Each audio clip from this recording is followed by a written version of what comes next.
A continuación vamos a ver cuáles son esos aspectos que nos permiten motivar en el aula. Fundamentalmente vamos a analizar la diversión para la asignatura de Discurso y Comunicación del Máster en Enseñanza del Español como Lengua Extranjera. No son pocas las ocasiones en las que hemos escuchado que el secreto del éxito como profesores de L pasa por ser capaces de motivar a nuestros estudiantes. Pero, ¿qué es exactamente motivar? Motivar es hacer que alguien quiera hacer algo. Motivar en el aula de L es, por tanto, conseguir que el estudiante quiera realizar las actividades propuestas en el aula, que se involucre en el proceso de aprendizaje y que en última instancia quiera aprender español. Se trata de motivar en el aula, pero también saber estimular el deseo de adquisición de la competencia comunicativa en la lengua meta. Para ser capaces de conseguir que el estudiante quiera realizar las actividades de aula, debemos permitir el aprendizaje a través de actividades motivadoras. Y esta característica descansa fundamentalmente en dos aspectos: la utilidad y la diversión. Y las podemos alcanzar a través de la interacción profesor-estudiantes o la interacción entre los estudiantes y con las actividades que seleccionamos y llevamos al aula. La utilidad es la cualidad por la cual el estudiante percibe la finalidad práctica de lo que está realizando en el aula, es decir, capta el significado de lo que hace. Y al proceso de aprendizaje que atesora esta cualidad lo conocemos generalmente como aprendizaje significativo. Bien, vamos a centrarnos sobre todo en dos cualidades del aprendizaje significativo: la no arbitrariedad y la sustantividad. La no arbitrariedad significa que el material significativo se relaciona de manera no arbitraria, es decir, hay una serie de conocimientos que prevalecen, existentes ya de antemano, en la estructura cognitiva del estudiante, que hacen que el nuevo contenido se pueda asimilar de una manera mucho más sencilla y que por lo tanto se relacione el aprendizaje presente, fruto de la instrucción, con el pasado, el acumulado ya por el estudiante en su experiencia como aprendiz. ¿Cómo conseguimos esto en la enseñanza de español? Pues enseñando contenido que esté relacionado con el conocimiento del mundo, con la realidad que rodea al estudiante. Enseñando contenidos que el estudiante va a necesitar utilizar. Por otra parte, tenemos la sustantividad, que es que se incorpore a la estructura cognitiva del estudiante el contenido, lo esencial, lo sustantivo, no tanto la forma. Bien, esto habría que cogerlo un poco con pinzas en la enseñanza de la lengua, porque es verdad que en la enseñanza de la lengua es importante la forma entendida como las estructuras lingüísticas, ¿de acuerdo? Pero sí tendría que ver algo más con, no estamos enseñando la forma simplemente, sino las funciones. Queremos que nuestros aprendices adquieran conocimientos que les ayude a desarrollar funciones comunicativas, como por ejemplo ir a comprar al mercado, preguntar por el precio, expresar el dolor, expresar alegría, etc. Y eso lo pueden hacer de diferentes maneras, pero lo sustantivo lo van a adquirir igualmente. Bien, vamos a centrarnos sobre todo en la diversión, que la diversión es algo diferente del entretenimiento. Es un factor que influye en la motivación. Y aunque normalmente aparezcan como sinónimos, entretenimiento y diversión, en didáctica nos interesa realizar una distinción. Mientras que el entretenimiento puede ser pasivo, la diversión requiere de cierta actitud del sujeto. La diversión implica un cierto grado de interacción con las actividades o con los compañeros y, por tanto, la participación activa. Y os voy a pedir que reflexionéis un segundo sobre la última vez que os divertisteis. ¿Qué estabais haciendo? Probablemente estabais realizando una actividad que requería toda vuestra atención. Esa es la razón por la que se suele asociar a la diversión al mundo del juego, que necesita la participación activa del jugador. Así, diversión y ludismo, lo lúdico, ese adjetivo que nos remite a lo divertido, al juego, son dos conceptos que se encuentran relacionados. Más tarde vamos a hablar un poco del juego, pero vamos a seguir analizando la diversión y sus piezas, sus componentes. Vale, según una coach estadounidense, Hallie Jones, hay una serie de actividades por las que pasa la diversión, digamos, ¿no? Retar al cerebro, conectar con otras personas, explorar la creatividad, estimular la imaginación y, sobre todo, es muy importante, sorprender, la capacidad de sorpresa. Si en realidad desmembramos un poco estas actividades, vamos a encontrar una serie de características que tiene la diversión y que vamos a presentar a continuación. En primer lugar, tendríamos la emoción. Lograr emocionar tanto a la audiencia como en nuestro caso a los estudiantes. No se trata tanto del control de la socioafectividad en la clase, que es algo que vamos a ver sobre todo en la asignatura de proceso de aprendizaje, como el ser capaces de desencadenar las emociones, ser capaces de estimular a nuestros estudiantes a que se expresen también emocionalmente. ¿Cómo? Pues con actividades que nos puedan llevar a ello, actividades que nos puedan llevar a hablar sobre nuestras propias experiencias, actividades que mediante el humor pues consigan crear felicidad en nosotros, actividades que mediante la representación de la cultura consigan despertarnos curiosidad. Hay muchísimas emociones y hay distintas maneras de despertarlas. Nosotros tenemos que encontrar actividades que sean emocionantes si queremos explotar este lado de la diversión. Número 2. Los conceptos de reto y logro son diferentes, pero los ponemos juntos porque están de alguna manera relacionados. Por un lado, el reto expresa la dificultad. Tiene que ser una dificultad adecuada. No puede ser una dificultad inalcanzable porque entonces va a ser todo lo contrario, va a ser desmotivador. Y es muy importante que los objetivos de las actividades estén claramente formulados, de manera que conozcamos dónde radica el reto, cuál es.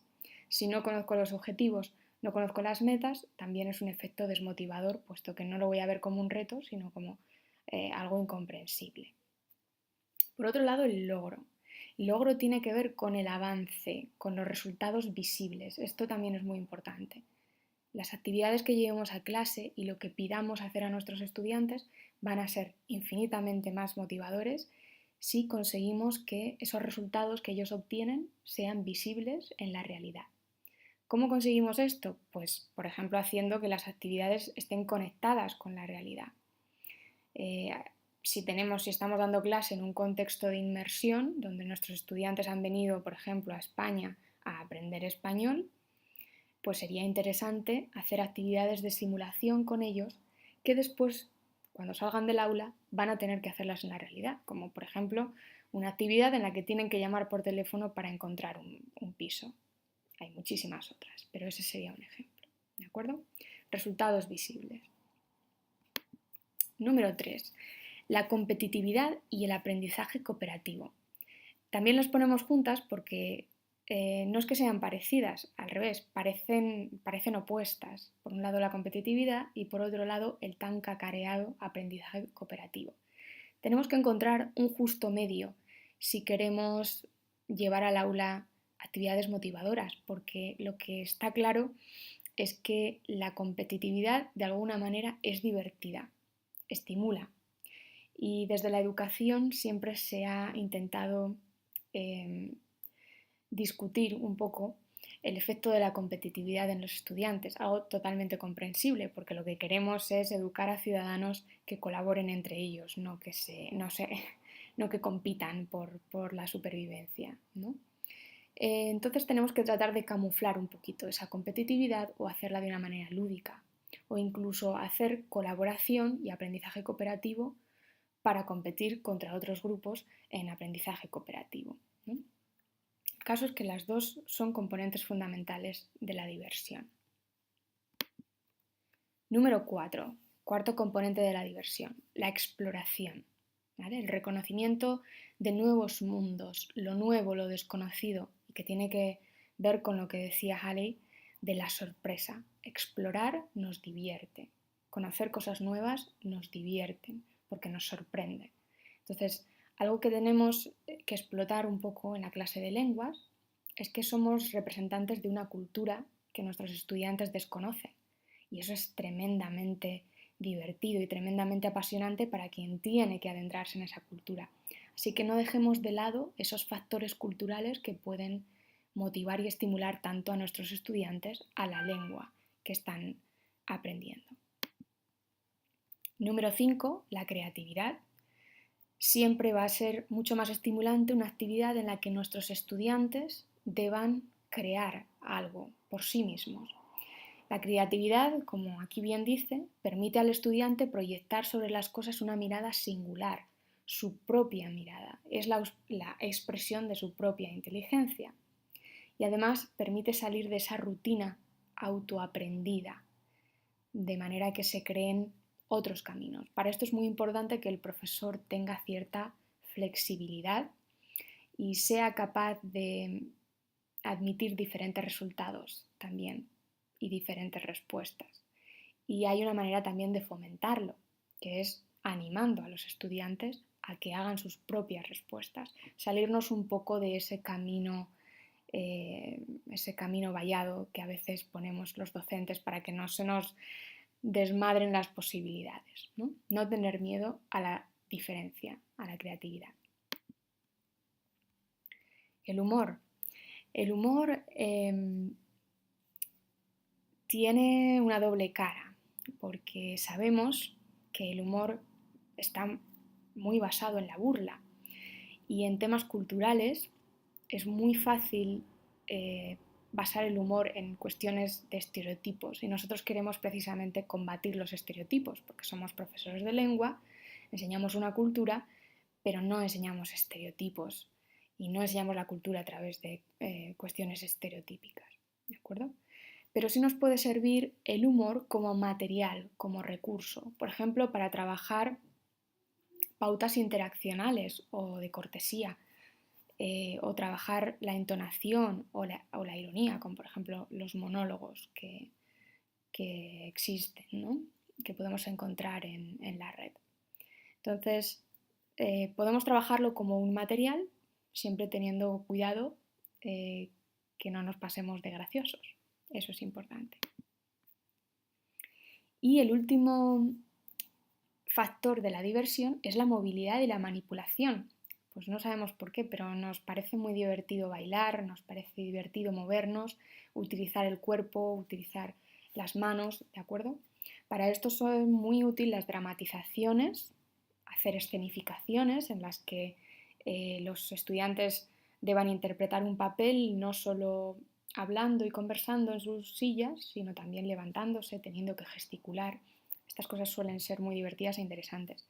Y también el uso de elementos físicos, ¿no? El uso de fichas, recursos de aula, disfraces que puedan ayudarles también a salir de sus roles normales y transformarse en alguien diferente por unos minutos. Esto es especialmente importante en la enseñanza a niños pequeños. Cuanto más jóvenes, más les gusta moverse y más difícil les resulta estarse quietos en el sitio. Así que este factor es muy importante para llegar a motivar a nuestros estudiantes. Bien, y nada más. Todo esto se puede resumir, es decir, si hiciésemos actividades que tuviesen humor, que tuviesen movilidad, creativas, explorativas, que además de fomentar la competitividad, fomentasen el aprendizaje cooperativo, que supusieran un reto, que además supusieran la adquisición de logros y que fueran emocionantes, probablemente obtendríamos una gran dinámica de clase, un juego, ¿no? Una dinámica de aula lúdica y motivadora. Entonces, obviamente no vamos a estar construyendo siempre dinámicas motivadoras para clase, porque también es buena la variedad y a veces también es muy útil hacer un ejercicio individual, estructural, donde el estudiante está simplemente realizando un ejercicio de huecos. De vez en cuando no viene mal, ¿de acuerdo? Pero sí que tenemos que tener en cuenta que las dinámicas grupales van a ser la estrella de la clase de L. Es importante conocerlas, es importante saber analizarlas. Y por eso os proponemos la actividad de evaluación continua de esta semana, así como un PDF donde podréis aprender más sobre los tipos de dinámicas, de juegos y también sobre la gamificación. Bueno, eso es todo. Un saludo.